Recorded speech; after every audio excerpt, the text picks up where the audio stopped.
Assalamualaikum warahmatullahi wabarakatuh. Selamat siang, Shalom, Om Swastiastu, Namo Buddhaya, Salam Kebajikan, salam sehat dan salam sejahtera untuk kita semua. Kami dari kelompok 2 yang beranggotakan saya sendiri Siti Mutiah dari Prodi Ilmu Administrasi Publik, dan ada Chelsea Safira dari Prodi Ilmu Administrasi Publik, dan yang terakhir ada Hilda Lukiana dari Prodi Hubungan Internasional. Kami di sini akan menjelaskan poster dari mata kuliah studi keamanan yang berjudul Memahami Konflik Uighur di Xinjiang. Jadi suku Uighur ini atau yang bisa disebut Uighur atau Uighur adalah salah satu suku minoritas resmi di RRT atau Republik Rakyat Tiongkok yang biasa kita kenal itu China. Suku ini merupakan keturunan dari suku kuno Huihei, jadi namanya Huihei sukunya, yang menjadi suku tertua di Asia Tengah, menuturkan bahasa Uighur dan memeluk agama Islam. Secara demografi di sini mayoritas etnis Uighur ini menempati wilayah Turkistan Timur atau yang kemudian China menyebutnya Xinjiang. Jadi arti Xinjiang ini wilayah baru. Etnis Uighur ini memiliki akar budaya, bahasa serta agama yang berbeda dengan etnis yang mayoritas ada di China yang atau disebut etnis Han. Uighur ini lebih dekat secara bahasa dengan bahasa etnis Turk atau yang berbahasa Turki, yang bukan hanya Turki tapi juga hanya tersebar di Asia Tengah. Dan lanjut ada 56 etnik di China, di mana mayoritas lebih dari 90% adalah etnis Han, dan 55 etnis lainnya minoritas kurang dari 10%. Yang sudah ada di atas di sini ada perbedaan budaya yang sangat mencolok dari titik perhatian ya teman-teman, yaitu perbedaan budaya yang pertama, dan selanjutnya ada ledakan populasi di China daratan dan reformasi ekonomi rezim komunis menghasilkan regulasi yang merugikan pastinya di etnis Uighur. Jadi apa aja sih regulasinya yang akan dijelaskan lanjut oleh Hilda Lukiana, saya persilakan. Jadi permasalahan di Xinjiang ini tuh cukup kompleks, mengingat banyaknya faktor-faktor penyebab konfliknya. Tapi faktor utamanya itu adalah perbedaan budaya yang mencolok. Nah, di sini ada terangkum 3 regulasi atau peraturan pokok yang menjadi penyebab konflik kekerasan di Xinjiang. Nih, yang pertama karena kebijakan migrasi etnis Han ke wilayah Xinjiang. Nih, migrasi ini tuh menggeser dominan ekonomi Uighur. Dan karena migrasi massal ini mengubah peta demografi di mana seharusnya hanya 5% populasi etnis Han, tetapi berubah menjadi 40%. Selain itu, etnis Han juga dibuat oleh pemerintah Cina, dibuat peluang untuk lebih sukses dibandingkan Uighur. Bahkan petinggi-petinggi, pejabat-pejabat itu lebih dipilih etnis Han.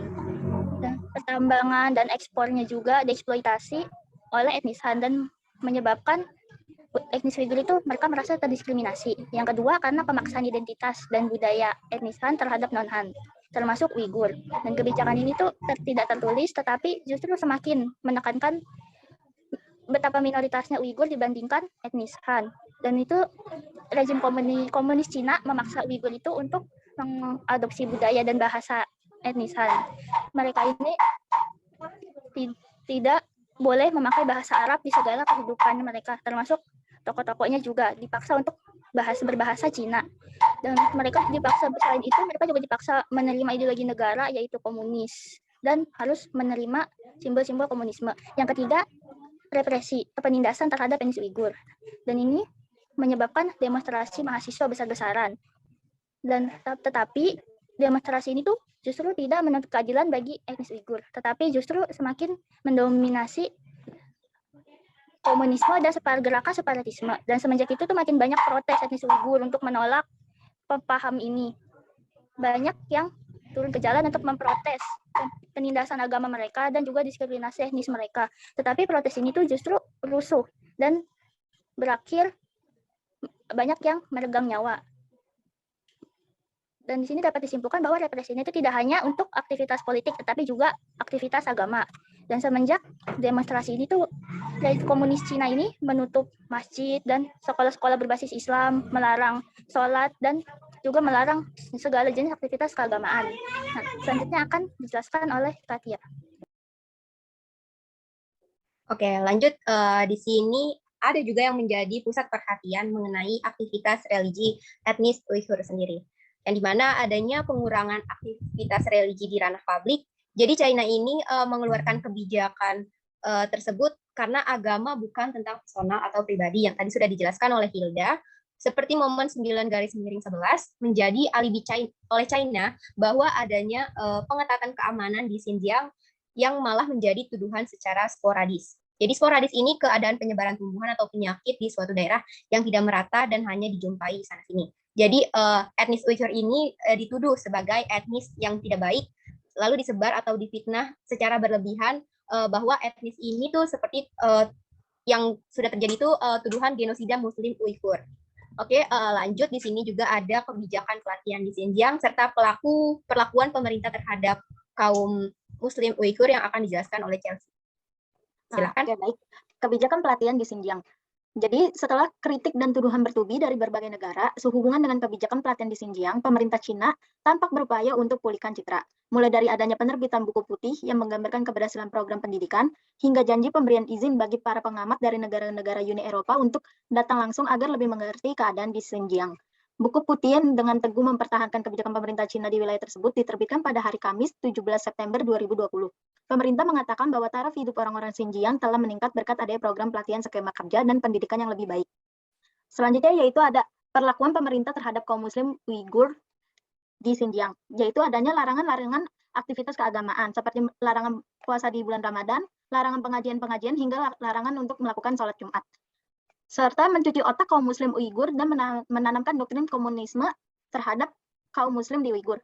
Penyebabnya dari perlakuan pemerintah Cina terhadap kaum Muslim Uighur ini yaitu hanya satu, karena mereka Muslim. Pemerintah Cina dianggap sangat melucuti segala yang berbau Islam.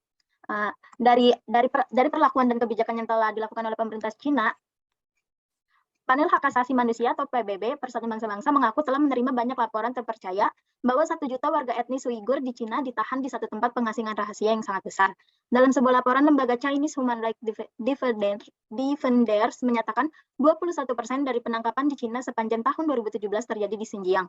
Meskipun demikian, tidak ada sedikit pun yang mendapatkan respon yang memadai dari dunia internasional, termasuk pemerintahan di Indonesia.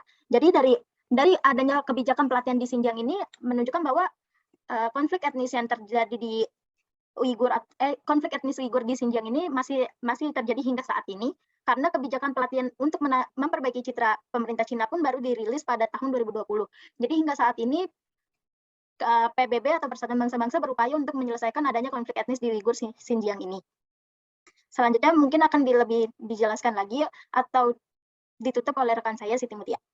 Oke, baik. Mungkin teman-teman semoga paham atas konflik Uighur di Xinjiang ini yang sudah kami jelaskan. Semoga bermanfaat dan semoga mengetahui dari konflik Uighur di Xinjiang yang kalian sudah ketahui banyak sekali di internet, seperti logo yang sudah terpampang jelas di sini.